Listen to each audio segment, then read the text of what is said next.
The luxurious Grand Ballroom at the Fairmont sparkled with wedding decor worth more than most people's annual salary. Crystal chandeliers cast a warm glow over white roses and gold accents, while waiters in crisp black uniforms weaved between tables with champagne flutes.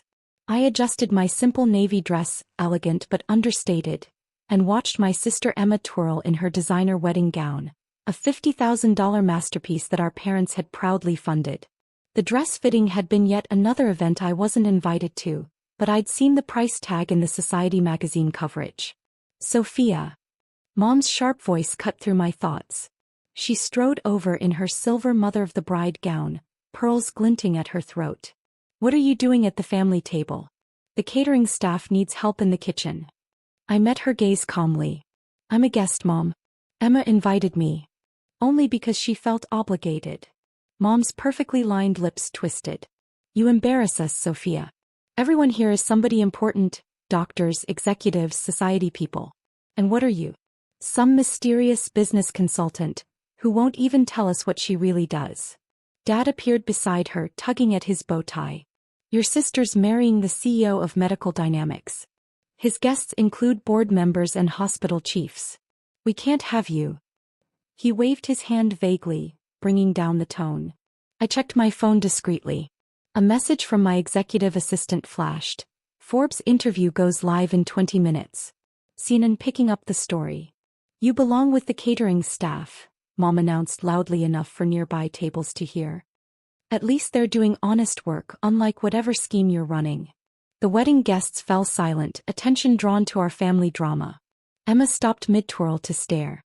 "I built my company from nothing," I said quietly. "While you were buying Emma designer clothes and sports cars, I was working 18-hour days building something real. Playing entrepreneur with your little consulting business," Dad scoffed. "Meanwhile, your sister married a real CEO. Tell me, Sofia, how many employees do you even have?" I smiled slightly, remembering the 12,000 people who worked for Phoenix Industries worldwide. "Enough. Just sit in the kitchen," Mom hissed. "For once in your life, don't ruin a family event with your disappointingness." My phone buzzed again. The Forbes article was ready. In minutes, everyone would know that the mysterious founder behind Phoenix Industries' revolutionary medical technology was their supposedly unsuccessful daughter. "Fine," I said, standing slowly. "I'll leave the family table. But first." I turned to Emma. "Congratulations on your wedding, sister. I hope you'll be very happy." I reached into my clutch and pulled out an envelope. "Your wedding gift. I've endowed a new cardiac research wing at Medical Dynamics in your name. The paperwork is inside." Emma's eyes widened. Medical Dynamics had been trying to fund that research center for years. "Impossible," Dad snapped. "That's a $50 million project." "You're lying again." I checked my watch. An understated Patek Philippe worth more than their house. "You might want to check your phones. The news is breaking now." Right on cue, phones throughout the ballroom began chiming with notifications. The headline flashed across screens. "Mysterious billionaire behind Phoenix Industries revealed. Sofia Martinez's $4.2 billion medical empire." Dad's champagne glass slipped from his trembling hand, shattering on the marble floor. Mom swayed, gripping the back of a chair. "The catering staff entrance is that way, right?" I smiled, gesturing toward the kitchen. "I should go. I have a board meeting in an hour anyway." I turned to leave, then paused. "Oh, and Mom? That scheme you mentioned? It just revolutionized cardiac surgery. But you'd know that if you'd ever bothered to ask what I actually do." My phone rang, my chief operating officer calling about the media response. I answered as I walked away, leaving my family frozen behind me. "Yes, the press release is approved. Schedule the interviews for tomorrow. And have my helicopter ready. I'll need to be at the New York office by morning." I heard gasps as guests read further into the article, learning that the disappointing daughter was actually one of the most successful medical technology innovators in the country. Emma's new husband looked like he might faint. His company was now effectively my subsidiary. "Ms. Martinez." A waiter rushed up. "The kitchen staff wanted to thank you.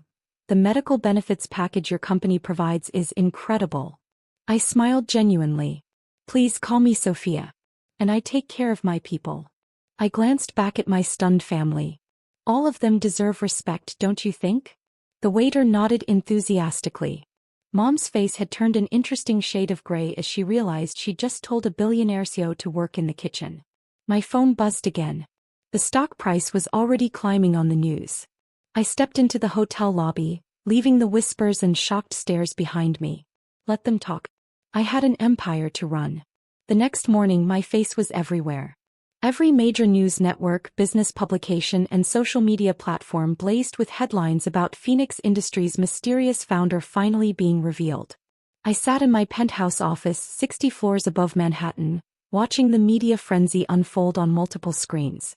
My PR team had prepared for this moment for years, carefully crafting the narrative of a self-made woman who revolutionized medical technology while staying out of the spotlight. Your parents are in the lobby, my assistant's voice came through the intercom. Along with your sister and her husband. I glanced at the security feed. Mom wore her important meetings outfit, Chanel suit and pearls. Dad clutched a newspaper with my face on the front page. Emma and her new husband James looked distinctly uncomfortable. Send them up, I said, turning to face the floor-to-ceiling windows. The morning sun glinted off my empire, the Phoenix Industries Tower, dominating the skyline. They entered like chastened children, the heavy mahogany doors making Mom's confident stride seem small. The office, all sleek lines, modern art and subtle displays of power, had that effect on people. Sofia, Dad started, then faltered as he took in the spectacular view, the wall of awards, the framed Time magazine cover calling me, the future of medicine. Sit, I gestured to the conference area. I have a shareholders meeting in 30 minutes. Why didn't you tell us? Mom burst out. All these years we thought. You thought what you wanted to think, I replied calmly. I tried telling you about my work. You weren't interested. But, Phoenix Industries. James spoke up. We've been trying to partner with you for years. The cardiac stent technology alone is worth billions. I know. I rejected those proposals personally. I turned to face them fully. Your profit margins were too high. You were pricing out patients who needed the technology. James paled. He probably remembered the scathing emails from Phoenix Industries CEO emails I had written, criticizing Medical Dynamics' pricing structure. Everything makes sense now, Emma said quietly. The times you couldn't attend family events because of work meetings. The mysterious phone calls. Why you never seemed upset when they... She glanced at our parents, when they put you down. Success is the best revenge, I said simply. Though that's not why I built this company. I wanted to save lives. Make medical technology accessible to everyone, not just the wealthy. Dad cleared his throat. Princess, we had no idea. If we'd known. That's exactly the problem, I cut him off. You should have been proud of me regardless. Whether I was worth $4 billion or $4, I was still your daughter. Mom dabbed at her eyes, careful not to smudge her makeup. We can explain to everyone at the wedding reception tonight. Clear up this misunderstanding. No need, I pressed a button and a holographic display filled the center of the room. Phoenix Industries just acquired controlling interest in Medical Dynamics. James jumped up. What? That's impossible. The board would have to. The board voted an hour ago. Unanimously. I smiled slightly. They were quite impressed with our cardiac research wing proposal. The one I gave Emma as a wedding gift? That was just the beginning. The hologram showed the stock prices, Medical Dynamics shares soaring on news of the acquisition. James slowly sat back down, realizing his company now answered to his sister-in-law. I'm restructuring the company, I continued. Cutting executive bonuses, redirecting funds to research and development. Making life-saving devices affordable for everyone. I looked pointedly at James. Your $2 million salary might need adjustment. You can't. He started. I can. I did. And if you fight me on this, the board will hear about those offshore accounts you thought no one knew about. Emma gasped. James went white. Sofia, Dad tried again. We're family. Surely we can. Family. I stood, my voice finally showing emotion. Was I family when you told me I was embarrassing you? When you seated me with the staff? When you... I took a breath, regaining composure. The time for family reconciliation was years ago. Now we're just business associates. My phone buzzed. The shareholders were waiting. Security will show you out, I said, pressing the intercom. James, have your assistant contact HR about the new compensation package. Mom, Dad, enjoy reading about your daughter's success in the papers. It's the closest you'll get to knowing about my life now. As they were let out, I heard Mom whisper to Dad, our daughter, a billionaire. What have we done? I turned back to the windows, watching their reflections disappear. Below, news vans still crowded the street, eager to catch a glimpse of the woman who built an empire in silence. My phone buzzed again. The market was opening. I had an empire to run. 1 week later, I stood on stage at the National Medical Innovation Conference, accepting the Lifetime Achievement Award. At 32, I was the youngest recipient in its history. The Crystal Award caught the spotlight, sending prisms of light dancing across the auditorium. Phoenix Industries started in my garage. I told the packed auditorium, my voice steady despite the emotion threatening to break through. With one goal: making life-saving technology accessible to everyone. Today, our cardiac stents save 100,000 lives annually. Our neural implants help paralyzed patients walk. And we're just getting started. I paused, looking at the sea of faces. In the middle section, I spotted Sarah, a 12-year-old girl who'd been our first neural implant recipient. Once bound to a wheelchair, she now stood proudly beside her parents. Her story was why I did this. But numbers and achievements aren't what drives us, I continued. It's the single mother who can afford her heart medication because we cut costs by 80%. It's the rural hospitals now equipped with our technology at subsidized rates. It's every patient who gets a second chance because we refuse to put profit over people. The applause was deafening. In the front row, my team beamed with pride. Dr. Patel, my first hire, wiped away tears. He'd believed in me when I was just a girl with a dream and a garage full of prototypes. Beside him, my research director held up her phone. Our stock had just hit an all-time high. As I stepped off stage, my assistant, Maria, handed me a tablet. Your sister's been trying to reach you. And the Medical Dynamics transition team needs your signature on the final merger documents. She hesitated. Also, there's a video you should see. The video was from the Children's Hospital ward where we donated our latest neural technology. Dozens of kids, all previous beneficiaries of Phoenix Industries programs, held up a sign, "Thank you, Ms. Sofia." My throat tightened. I scrolled through Emma's messages. They started angry. James had indeed been demoted, his salary slashed to a mere $200,000. But her latest message was different. I found your old business plan. The one from college that Mom and Dad laughed at. You predicted everything, Sof. Everything. I remember that night. You were so excited to share it and they didn't even look up from their phones. I should have defended you. I should have been a better sister. Can we talk? The Grand Ballroom had been transformed for the post-conference gala. Crystal chandeliers cast a warm glow over displays showcasing our latest innovations. Unlike my sister's wedding, here I was the guest of honor. Every major hospital chief, research director, and medical technology investor wanted FaceTime with the newly revealed Phoenix behind Phoenix Industries. Ms. Martinez, a familiar voice called. I turned to see Michael, the waiter from Emma's wedding, now wearing a Phoenix Industries badge. Thank you for the promotion to the corporate dining services team. I smiled genuinely. Thank you for your excellent work, Michael. How's the medical school application going? Accepted to Harvard, he beamed. The employee education program you created made it possible. My mom cried when I told her. She'd been working double shifts trying to save for my tuition. Keep me updated on your progress, I said. We always need good doctors in our research division. Michael, your mom can quit that second job. The education program covers full tuition and living expenses. His eyes welled up. This was what real family looked like, supporting dreams, not crushing them. Suddenly the crowd parted. My parents stood at the entrance, looking lost among the elite crowd they'd once bragged about belonging to.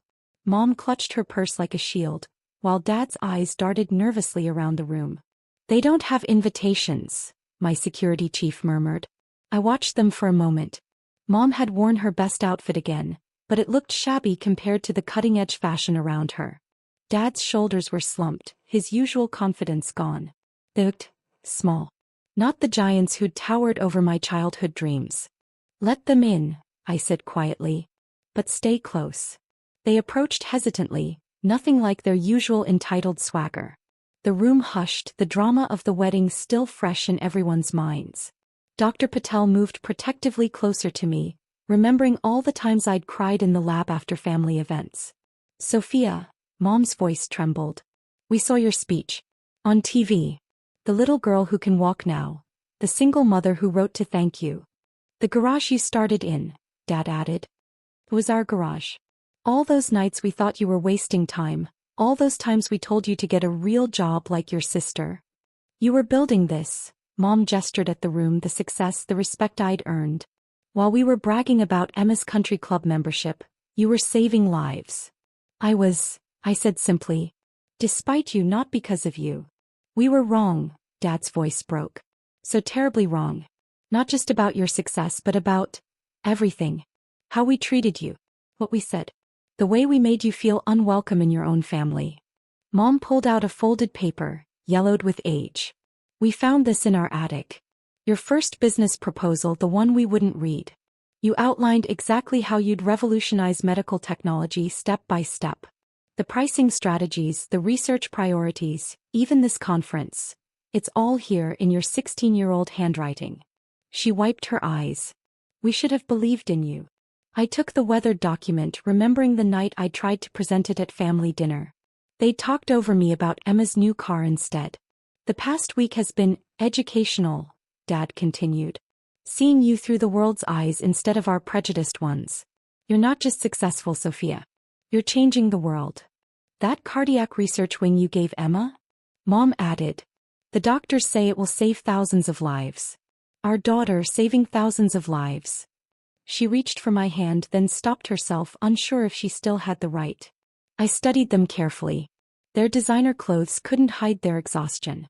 The society pages had been brutal, exposing their treatment of their billionaire daughter.